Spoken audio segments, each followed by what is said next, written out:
Olá, eu sou a Nicole, presidente do Projeto Equity, e nesse episódio eu vou entrevistar a Elizabeth, que é professora de Direito, coordenadora do curso de Direito e advogada. Obrigada por ouvir o nosso podcast. O direito à educação básica para as mulheres só foi garantido no Brasil em 1927. O direito à educação superior, ou seja, nas universidades, foi conquistado ainda mais tarde, mais de 50 anos depois, em 1979. Infelizmente, em alguns lugares do mundo, ainda há países que proíbem o estudo das mulheres. A senhora já comentou diversas vezes, inclusive na sala de aula, como a educação mudou ao longo dos anos, como gosta de aprender cada vez mais sobre o direito e como gosta de atuar na sua área. Qual o impacto e a importância que a educação teve e tem na sua vida? A educação faz com que a pessoa seja mais livre, com que a pessoa possa conquistar lugares, todos os lugares que ela almeja. A mulher, infelizmente, por muitos anos foi privada da educação. E depois de muita luta, depois de muita batalha, nós passamos a ter acesso. Esse acesso, ele precisa ser cada vez mais consagrado para as mulheres. Eu acompanho bastante a evolução do curso de Direito. No início dos cursos jurídicos no Brasil, quase 100%, se não às vezes 100% das turmas, era formada por homens. Aos poucos é que a mulher foi ganhando esse espaço e que hoje nós já começamos a perceber uma paridade entre homens e mulheres nos cursos jurídicos. As mulheres, elas, por meio da educação jurídica, no nosso caso, já que estamos falando dos cursos de direito, elas têm alcançado patamares de delegadas, de juízas, de promotoras, mas a justiça ainda conta com um número maior de homens.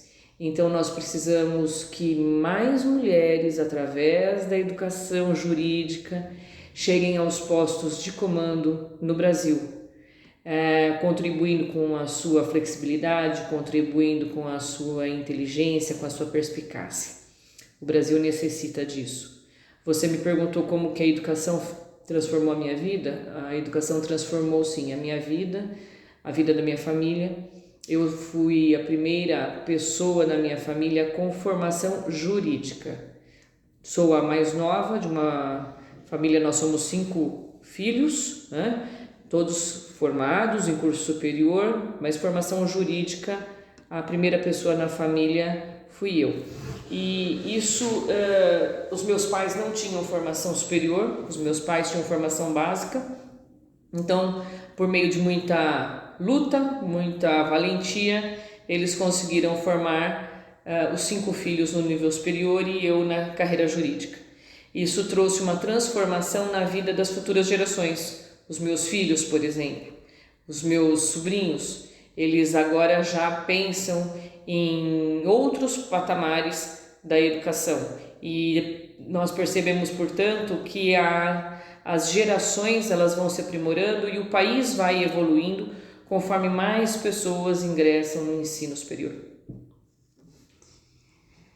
Além disso, pensando ainda na garantia do direito da mulher, o Código Civil atual ele trouxe mudanças e evoluções muito importantes quando se compara as ideias do Código Civil de 16. Antes do Código atual, as mulheres só podiam trabalhar com a permissão de seus maridos, que foi mudado apenas em 1943, com a CLT, Consolidação das Leis Trabalhistas, e também, caso se descobrisse que a noiva não era virgem, o casamento poderia ser anulado pelo marido, além da moça ser deserdada pela família. E outras questões muito machistas que tinha no Código Civil de 16. Pensando nisso, qual a importância na prática do Código Civil de 2002 para as mulheres brasileiras? A lei ela vem para forçar ou reforçar uma cultura necessária. Antes da lei, as mulheres, elas por meio das suas reivindicações, dos movimentos, elas já vinham conquistando esse espaço de igualdade. As mulheres elas já trabalhavam há muito tempo para pudesse garantir uma condição de vida melhor para a família, muitas vezes contribuindo com o marido ou muitas vezes sendo ela a chefe de família. A lei intitulava como pater família, sempre a figura masculina, mas muitas foram as mulheres que eram as verdadeiras mães, as líderes da família. A lei apenas não reconhecia. Em 2002, o novo Código Civil já indo na mesma linha da Constituição de 88, né? Então, na verdade, o Código Civil ele apenas se adequou ao texto da Constituição de 88, que já prega a igualdade entre homens e mulheres. Infelizmente, a legislação sempre dá um passo atrás.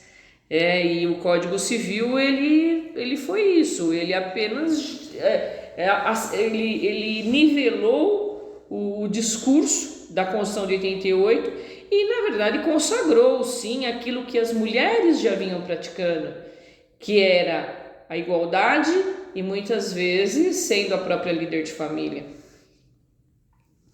Em 1934, alguns direitos muito importantes foram garantidos pelas mulheres, como o direito ao voto e a licença maternidade, que inclusive garantia o direito de não trabalhar por um mês antes e depois de nascer o bebê, além de ter sido proibida a demissão de mulheres grávidas em 1988, e esse período ter sido estendido para 120 dias.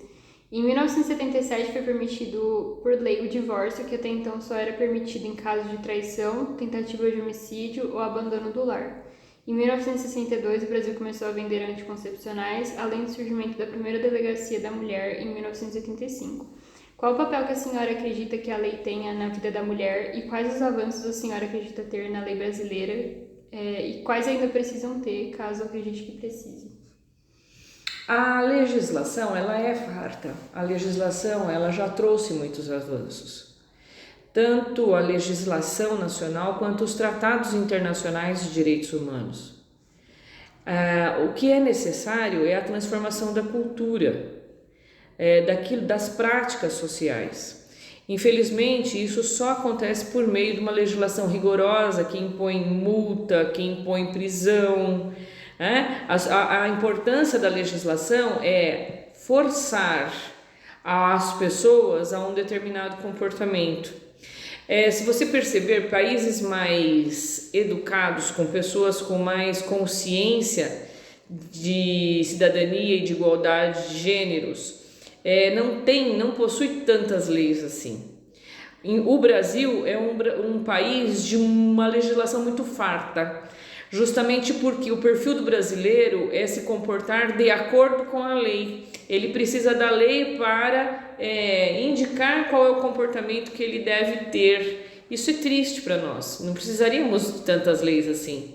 Precisaríamos sim de mais consciência. Mas diante de um povo que tem pouca cultura, pouca consciência do que é igualdade, essa é a importância da legislação. Falar daquilo que ainda falta, eu não acredito que faltem leis. Eu acho que as leis que existem, elas são até já excessivas. O que falta, na verdade, é fiscalização e exigência de cumprimento dessas leis. Quais as principais leis que surgiram para a proteção das mulheres? Leis para a proteção das mulheres.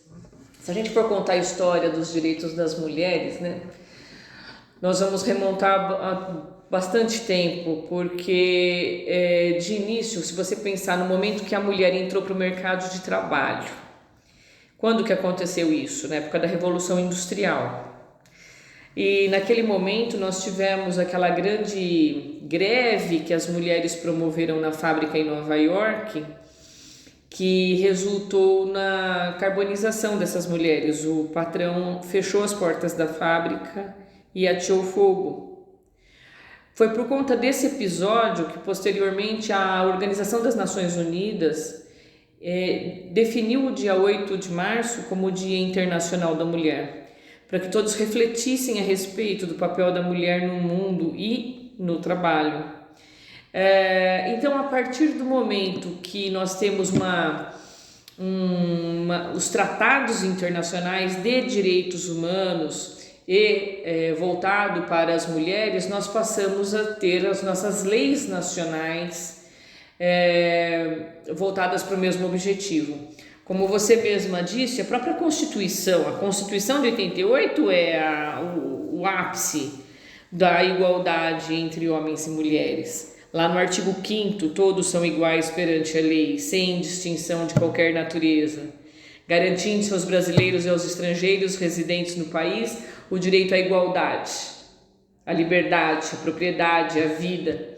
Então, a Constituição de 88 é o grande marco para as mulheres.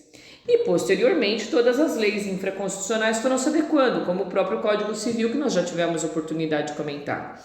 Mas, sem dúvida nenhuma, uma lei que trouxe um grande avanço e fez com que todos refletissem a respeito das condições da mulher no país foi a Lei Maria da Penha, né? Então, essa lei é uma lei que merece toda a nossa atenção.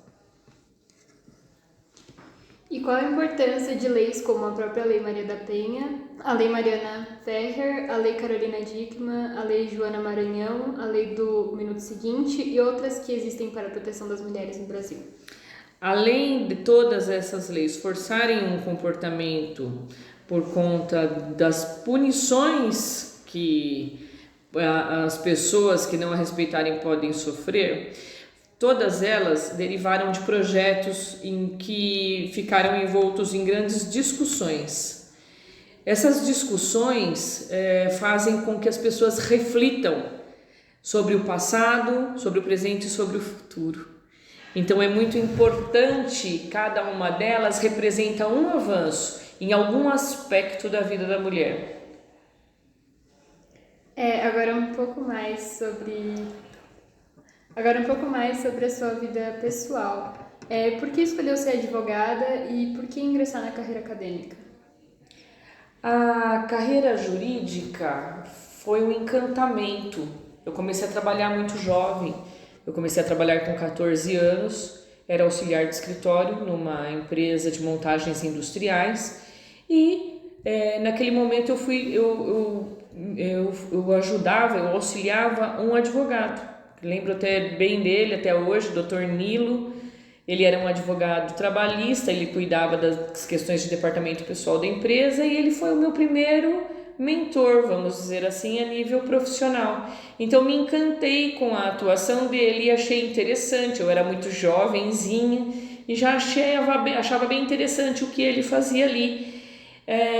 Quando chegou a minha idade de prestar o vestibular, eu fui então conhecer o Largo de São Francisco, já que eu queria, era uma área que me interessava. Eu falei, vou conhecer a faculdade que é referência em Direito no Brasil. A primeira faculdade de Direito no Brasil foi o Largo de São Francisco da USP. E quando eu entrei, a arquitetura do lugar me encheu os olhos, né? Então ali eu era uma pessoa que já gostava muito de história, então toda aquela história daquele prédio, aquela arquitetura e tudo que eu já vinha trabalhando, que trabalhei com o Dr. Nilo por bastante tempo, fez com que eu tivesse a certeza daquilo que eu queria para a minha vida, que era estudar direito, porque estudando direito eu não estaria estudando só legislação, eu estaria estudando história, eu estaria estudando cultura, eu estaria estudando cidadania e tudo isso brilhou aos meus olhos. Como fiz faculdade de Direito em São Bernardo do Campo, perto da minha casa, uma boa faculdade também, e passei a trabalhar em empresas sempre no setor jurídico. Depois, quando já estava no 4º ano da faculdade, fiz estágio na Prefeitura de Diadema e conheci pessoas bem interessantes na Prefeitura. Quando eu terminei o estágio, porque tinha terminado a minha faculdade, a procuradora-geral do município, que me conheceu na condição de estagiária, me sugeriu que eu continuasse estudando e que eu fizesse uma especialização em direito constitucional, porque era do direito público que nós estávamos lidando ali. E eu fui fazer especialização em direito constitucional na OAB de São Bernardo do Campo, que promovia o curso na época. Fiz especialização e quando estava já com a especialização concluída, recebi o convite para ser professora de Direito numa faculdade em São Bernardo do Campo. Então, iniciei ali ministrando aulas de Teoria Geral do Estado.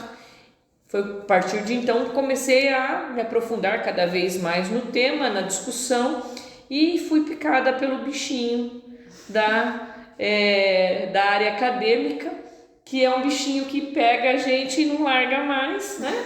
E é muito gostoso, a gente está sempre em volta dos alunos, gente muito jovem, gente produzindo, gente fazendo ciência, professores. Então nós temos professores, temos alunos, então nós estamos... eu me deparei com pessoas iniciando a carreira, me deparei com pessoas já bem avançadas na carreira, e essa mistura toda é uma riqueza muito grande para a formação de uma pessoa. E eu me encantei, e eu cada vez mais me aprofundei nisso, gostei e resolvi fazer o mestrado. Fiz o mestrado e estou aqui até hoje, depois de tantos anos dando aula, que eu comecei a dar aula em agosto de 2000. Em 2011 me convidaram para ser coordenadora de curso. E de lá para cá também nunca mais deixei de ser coordenadora de curso. Gosto muito, advogo, não tanto, porque a carreira acadêmica toma a maior parte do meu tempo, mas eu nunca deixei de advogar também, porque a experiência prática profissional fez toda a diferença no decorrer das aulas, inclusive. Exerci cargos públicos, Prefeitura de Diadema, Prefeitura de Santo André, último episódio, última fase de carreira pública para mim foi durante a pandemia, quando eu fui assessora jurídica do secretário de Saúde de Santo André. Foi uma época forte, uma época de muito grandes emoções e de grande responsabilidade, e ali eu senti na pele que os advogados pareceristas, os advogados de luta, os juízes, os promotores, enfim, todos da carreira jurídica, assim como os médicos, nós também salvamos vida. No momento que eu fazia cada parecer falando sobre uma contratação de oxigênio, sobre uma contratação de um equipamento para um hospital, eu sentia quantas vidas eu estava salvando. E isso é o que eu tento sempre trazer para os meus alunos, a importância do ensino, a importância do conhecimento jurídico que chega lá na ponta, que chega salvando a vida de uma pessoa, né? Então, viva o direito, cada vez mais direito. Muito bonito seu trabalho. Qual conselho a senhora daria para as mulheres, inclusive eu, que desejam seguir carreiras jurídicas? O conselho é estudar bastante, sim, mas não só isso. Nós precisamos ter o famoso chá. Nós precisamos ter competência, que é aprender o conteúdo das disciplinas, mas nós precisamos ter muita habilidade e muita atitude.